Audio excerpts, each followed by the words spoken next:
भारत एक ऐसा देश जो शांति में विश्वास करता है, लेकिन जब उसके जवानों पर हमला होता है तो उसका जवाब इतिहास बन जाता है। 14 फरवरी 2019 कश्मीर की धरती और भारत के दिल पर हुआ सबसे बड़ा आतंकी हमला, पुलवामा अटैक। आप देख रहे हैं द हिस्टोरिकल प्लेस चैनल, जहां इतिहास सिर्फ पढ़ाया नहीं, महसूस कराया जाता है। कश्मीर भारत का स्वर्ग, लेकिन पिछले कई आतंकवाद की आग में झुलसता हुआ यह वही धरती है जहां हर सुबह शांति की उम्मीद होती है और हर रात गोलियों की आवाज। 1947 जब भारत आजाद हुआ, तभी से कश्मीर भारत और पाकिस्तान के बीच टकराव का केंद्र बन गया। पाकिस्तान ने कभी युद्ध से तो कभी साजिश से कश्मीर को अस्थिर करने की कोशिश की। 1989 के बाद आतंकवाद ने कश्मीर में खतरनाक रूप ले लिया। सीमा पार से प्रशिक्षित आतंकी भारत में भेजे जाने लगे। इनका मकसद सिर्फ एक था, डर फैलाना और भारत को तोड़ना। कश्मीर 1989 से आतंकवाद का शिकार, जहां सीमा पार से भेजे गए आतंकियों ने हजारों निर्दोषों और जवानों की जान ली। जैश-ए-मोहम्मद पाकिस्तान समर्थित आतंकी संगठन, जिसका एक ही मकसद भारत को कमजोर करना। जैश-ए-मोहम्मद एक ऐसा आतंकी संगठन जिसे पाकिस्तान की जमीन पर खुला संरक्षण मिला।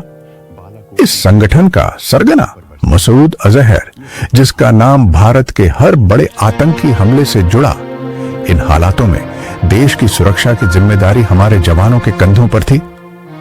CRPF यानी सेंट्रल रिजर्व पुलिस फोर्स, जो हर दिन मौत के साए में देश की रक्षा कर रहे थे। 14 फरवरी दोपहर के लगभग 3:15 बजे 78 वाहनों बस का CRPF काफिला अपने घर लौटने का सपना देख रहा था। एक जोरदार धमाका जिसने सड़क को और देश के दिल को, दोनों को हिला दिया।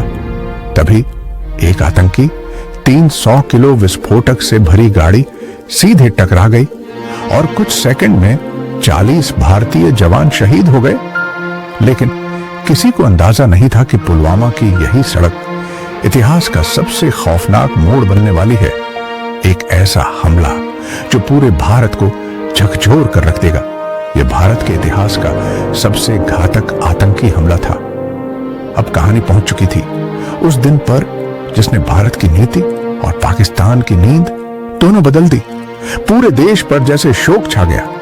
हर शहर, हर गांव, हर घर शहीदों को नमन कर रहा था। किसी ने बेटा खोया, किसी ने पति, किसी ने पिता। लेकिन आंसुओं के पीछे एक सवाल था, अब जवाब कब? पूरा देश रो रहा था। मां ने बेटा खोया, पत्नी ने सुहाग, बच्चों ने पिता।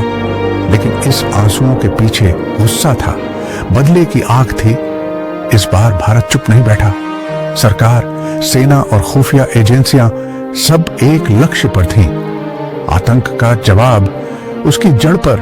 निर्णय हुआ सीमा पार आतंकी ठिकानों पर सटीक और सीमित कार्रवाई, ताकि निर्दोषों को नुकसान न पहुंचे।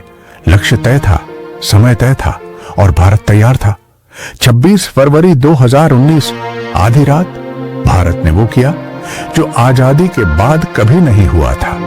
26 फरवरी 2019 तड़के सुबह भारतीय वायुसेना के मिराज 2000 विमानों ने उड़ान भरी। भारतीय वायुसेना के मिराज 2000 विमान पाकिस्तान के बालाकोट में घुसे। विमान नियंत्रण रेखा पार कर पाकिस्तान के बालाकोट पहुंचे। लक्ष्य जैश-ए-मोहम्मद के आतंकी कैंप पूरी तरह तबाह। सटीक बमबारी और मिशन पूरा। यह कार्रवाई आतंकवाद के खिलाफ भारत की नीति में एक निर्णायक मोड़ थी। 300 से ज्यादा आतंकी मारे गए। यह था भारत की निर्णायक जवाबी कार्रवाई। यह सिर्फ एक सैन्य कार्रवाई नहीं थी, यह संदेश था, भारत अब आतंक को उसकी भाषा में जवाब देगा। यह सिर्फ एयर स्ट्राइक नहीं थी, यह संदेश था, भारत अब सहता नहीं, भारत जवाब देता है। शहीदों का बलिदान व्यर्थ नहीं गया। 40 शहीदों का बलिदान व्यर्थ नहीं गया। देश आज भी उन्हें गर्व के साथ याद करता है। यह वीडियो भारत के सशस्त्र बलों के साहस, अनुशासन और बलिदान को नमन करता है। अगर आप चाहते हैं सच्चा इतिहास, बिना मिलावट। तो जुड़े रहिए द हिस्टोरिकल प्लेस चैनल के साथ। वीडियो पसंद आए तो लाइक करें, शेयर करें और चैनल को सब्सक्राइब करें।